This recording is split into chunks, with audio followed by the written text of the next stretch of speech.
अस्सलाम वालेकुम नाज़रीन, प्रोग्राम TRP 360 के साथ मैं हूं इरफान हैदर। इस वीडियो में तफसील से आपको आगाह करेंगे कि आज़म स्वाति का अब मुस्तकबिल क्या होगा। ये बात मैं क्यों कर रहा हूं, तफसील से आपको आगाह करेंगे इस वीडियो में कि वज़ीर रेलवे आज़म स्वाति ने इलेक्शन कमीशन पर संगीन इल्ज़ामात लगा दिए हैं और इलेक्शन कमीशन चूँकि एक आइनी इदारा है, उस पर इल्ज़ामात आपको तौहीन अदालत का नोटिस भी जारी किया जा सकता है। इस किस्म के इत्तलात हैं और इलेक्शन कमीशन का अब जो है फौरी तौर पर एक इजलास भी होना है। जब तक हो सकता है आप ये वीडियो देखें वो इजलास हो चुका हो, जिसमें आज़म स्वाति के हवाले से फैसला किया जाएगा और इलेक्शन कमीशन पर जो संगीन इल्ज़ामात लगाए गए हैं इस हवाले से फैसला किया जाएगा। आज़म स्वाति और मुस्तफ़ा नवाज खोखर पाकिस्तान पीपल्स पार्टी से उनका ताल्लुक है। इस दौरान बहस के दौरान ऐवान में सख्त जुमलों का तबादला भी हुआ है इनके दरमियान।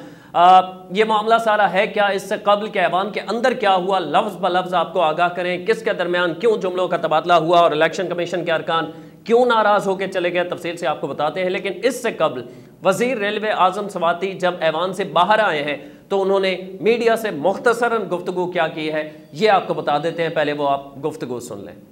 तो मैं हक बजानम हूँ कि रिगिंग जो है अगर हो रही है तो ECP के बाकायदा तौर पर उसके अंडर ECP की मौजूदगी के अंदर ये रिग हो रही है। जी हाँ, ये तो ऐवान के बाद की गुफ्तगू थी। ऐवान के अंदर क्या हुआ मैं आपको बता देता हूँ। जैसा कि आप जानते हैं कि इलेक्ट्रॉनिक वोटिंग मशीन के हवाले से वफाकी हुकूमत ये चाहती है कि जो आइंदा इलेक्शन है, चाहे वो वक्त पे हो, वक्त से पहले हो, जब भी हो, वो इलेक्ट्रॉनिक वोटिंग मशीन के ज़रिए हो। लेकिन इलेक्शन कमीशन ने अपने तहफ़्फ़ुज़ात का इजहार कर दिया था। 37 ऐसे अहम नुक्ते उठाए थे, इलेक्शन कमीशन ने एतराज़ात किए थे, जो कि आज सेनेट की कायमा कमेटी बराए पार्लिमानी अमूर के इजलास में डिस्कशन होनी थी। इसमें अपोजिशन अरकान भी मौजूद थे, इसमें हुकूमती अरकान भी मौजूद थे और इलेक्शन कमीशन की जानिब से election commission chief secretary election commission और दो और अरकान थे, 3 अरकान इलेक्शन कमीशन की जानिब से मौजूद थे जिनको सेटिस्फाई करना था हुकूमत के जानिब से और इस पर बहस होनी थी।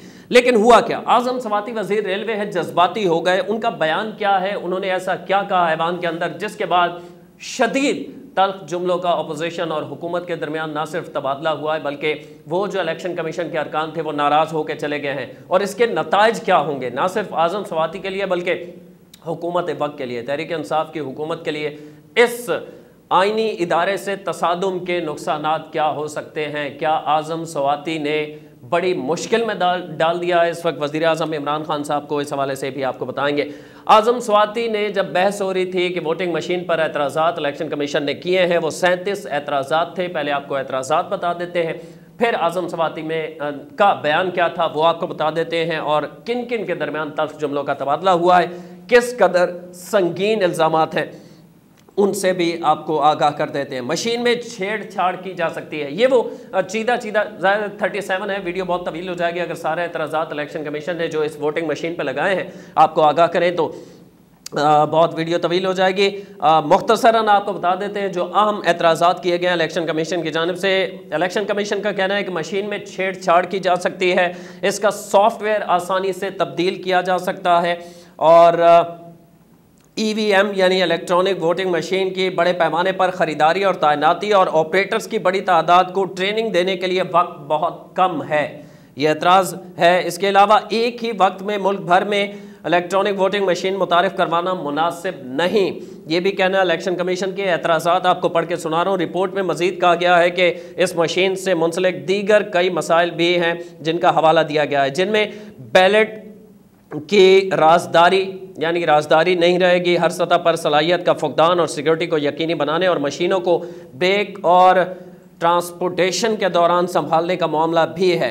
अच्छा, मज़ीद कहा गया कि इंतखाबी तनाज़े की सूरत में कोई भी सबूत दस्तयाब नहीं होंगे। ज़ाहिर है जो पेपर होता था, जो हार्ड कॉपी होती थी, उसमें सबूत के तौर पर उसे पेश किया जाता था।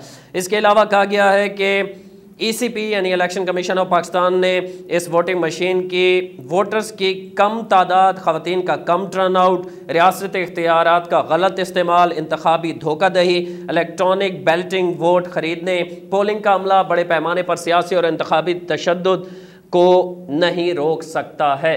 यानी वोटिंग के अंदर जो होता है वो तो होता है, लेकिन जो बाहर पोलिंग स्टेशंस के होता है, धौंस धांधली, इन चीज़ों को तो वो नहीं रोक सकता। तो मेन जो मसाइल है हमारे यहाँ वो धांधली के हैं। खैर, इस पे आज ऐवान में बहस होनी थी। सेनेट के अंदर इलेक्शन कमीशन के अरकान मौजूद थे। एक तरफ आजम सवाती साहब जज्बाती हो गए, जज्बात में आकर उन्होंने किस कदर संगीन कायनी इदारे पे इल्ज़ामात लगा दिए हैं। जिस तरह वीडियो के आगाज़ में मैंने कहा कि आजम सवाती के लिए सिर्फ मुश्किल खड़ी नहीं की उन्होंने, बल्कि पूरी तहरीक इंसाफ के लिए मुश्किल खड़ी कर दी है। और क्या आने वाले इलेक्शन साफ शफाफ होंगे या अपोजिशन और हुकूमत उन पर राज़ी हो सकेगी, जब पहले से ही इतना तनाज़ा शुरू हो गया।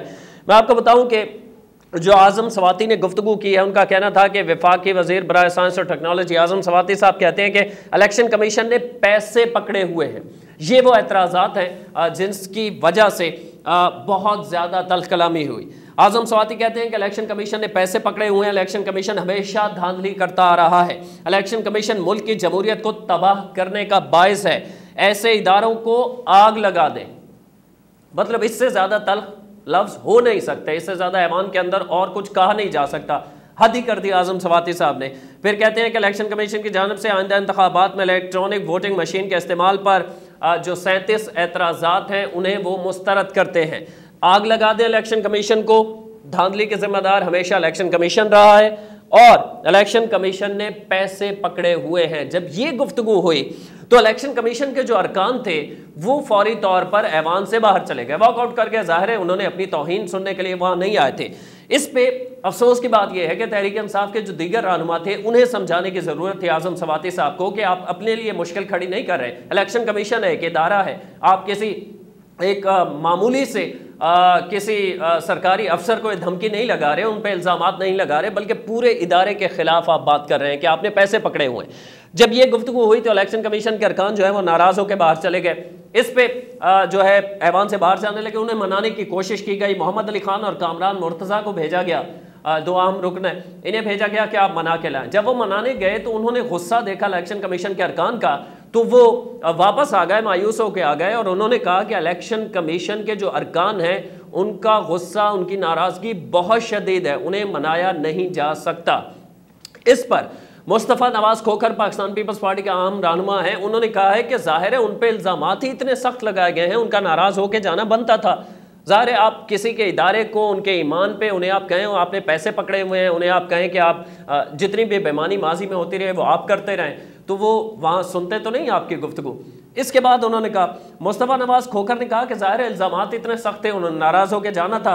इस पर मज़ीद आजम सवाती जो हैं फिर बोले और आजम सवाती साहब ने कहा है कि मैंने बिल्कुल सही इल्ज़ामात लगाए, जो कुछ कहा है मैं उस पर नादिम नहीं हूँ, मैंने सोच समझ के ये बातें की हैं और बिल्कुल दुरुस्त की हैं। यानी धौंस धमकी जो मैंने इल्ज़ामात लगाए, जो कुछ कहा वो बिल्कुल सही कहा। जब ये कहा तो मुस्तफ़ा नवाज़ खोखर पाकिस्तान पीपल्स पार्टी से उन्होंने रोका आजम सवाती को और उन्होंने कहा कि फिर आप बताएं, आप कह रहे हैं ना अपोजिशन से पैसे पकड़े हुए इलेक्शन कमीशन ने, फिर आप सबूत लाएं। ऐवान के अंदर कहा मुस्तफ़ा नवाज़ खोखर ने, और बताएं कि किससे पैसे पकड़े हैं। नून लीग से पैसे पकड़े हैं, पाकिस्तान पीपल्स पार्टी से पैसे पकड़े हैं, मौलाना फजलुर रहमान से पैसे पकड़े हैं, किससे पैसे पकड़े हैं इलेक्शन कमीशन ने।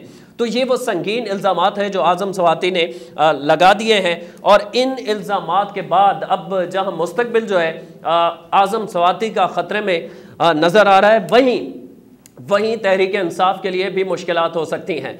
अब ये मुश्किलात तो होती रहेंगी और आजम सवाती का देखते हैं कि मुस्तकबिल क्या है। वज़ीर रेलवे हैं, लेकिन जो अहम बात यह है, जो अहम मौजू जिस पर बात करना बहुत ज़रूरी है कि इलेक्शन से पहले जब इतना मुतनाज़ा बना दिया जाएगा, इलेक्शन कमीशन एज आ इदारा, एक आइनी इदारा, उसे हुकूमत की जानिब से, हुकूमत वक्त की जानिब से, तो अगले इलेक्शन को कौन एक्सेप्ट करेगा, सवाल ये है यहाँ पर।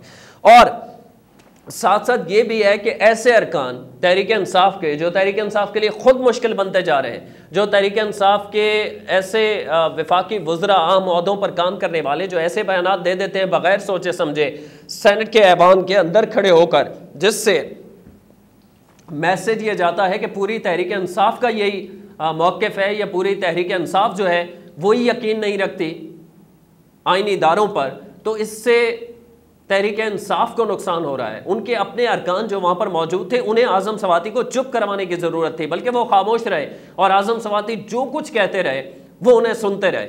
अब इस पर फारूक एच नाइक जो कि सीनियर सियासतदान हैं, कानून जानते हैं, उन्होंने एतराज़ उठाया। उन्होंने कहा आज़म सवाती साहब, अगर आप फिर दोहरा रहे हैं, अगर आप फिर ये कह रहे हैं कि मैंने जो कुछ कहा है, जितने इल्ज़ामात लगाए इलेक्शन कमीशन पे वो बिल्कुल सही लगाएं, तो फिर इसका नतीजा ये है कि फिर आप इलेक्शन कमीशन को मानते ही नहीं है, फिर इलेक्शन खुद करवा लें अगला, फिर अपोजिशन को भी छोड़ दें, आप सबको छोड़ दें और सारा इलेक्शन आप खुद करवा लें। आप तो आईनी इदारे को ही नहीं मान रहे ना।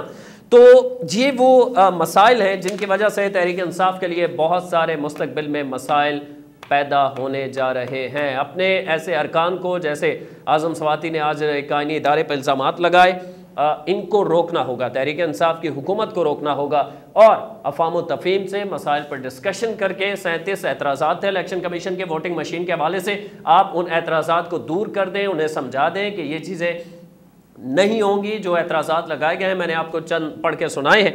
लेकिन अब इलेक्शन कमीशन की, जब मैं ये वीडियो कर रहा हूँ तो अभी इत्तलात ये आई हैं कि इलेक्शन कमिश्नर की जो सिकंदर खान है, सिकंदर राजा, उनकी ज़ेर सदारत एक इजलास, अहम इजलास होने जा रहा है और इन इल्ज़ामात के बाद आज़म सवाती को हो सकता है कोई नोटिस जारी किया जाए तौहीन का, और तौहीन के नोटिस में वो जो है अपने ओहदे से, अपनी सीट से फ़ारिग हो सकते हैं। और ना सिर्फ वो फ़ारिग हो सकते हैं बल्कि इलेक्शन कमीशन ज़ाहिर है आईनी इदारा है, वो इससे आगे भी एक्शन ले सकता है।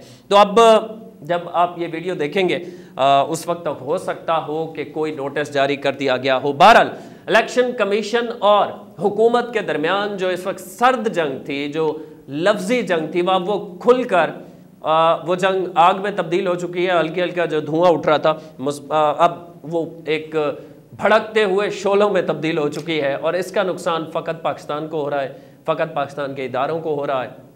ये हुकूमती वज़रा को भी बैठ के सोचना होगा कि ये कब तक इस तरह के मामला चलते रहेंगे, और अपोजिशन को भी सोचना होगा। अपोजिशन को अगर इलेक्ट्रॉनिक वोटिंग मशीन पर एतराज़ात हैं तो वो कायल करे हुकूमत को कि ये नुकसानदेह है, फ़ायदेमंद नहीं है, इससे फिर इलेक्शन नहीं हो सकते, और इलेक्शन कमीशन और हुकूमत को बैठ के इस पर बातचीत करना चाहिए थी। बहरहाल जो कुछ हुआ आज सेनेट की कायमा कमेटी बराए पार्लिमानी उमूर के इस इजलास के दौरान, वो नुकसानदेह हुकूमत के लिए है ज़ाहिर है, और इलेक्शन कमीशन अब अपना काम जो है वो करने जा रही है। इलेक्शन कमीशन और हुकूमत के दरमियान जो सर्द जंग का मैंने जिक्र किया वो आपको याद होगा, जब सियालकोट का इलेक्शन हुआ था और धुंध में कुछ रिटर्निंग अफसरान गायब हो गए थे, उसके बाद ये मामला चला था एक सर्द जंग का, जो अब भड़कते शोलों में तब्दील हो चुका है। ये पूरी हुकूमत के लिए नुकसानदेह हो सकता है। ये थी अब तक की वो मालूमात। जैसे ही इलेक्शन कमीशन को इस हवाले से, अपनी तौहीन के हवाले से कोई फैसला करती है, ज़ाहिर है ऐवान के अंदर उनके अरकान की तौहीन की गई है, संगीन इल्ज़ामात लगाए गए हैं, तो उसके बाद आपको उस तफसीलात से भी आगाह करेंगे। इरफान हैदर को इजाज़त दीजिए, अल्लाह निगहबान।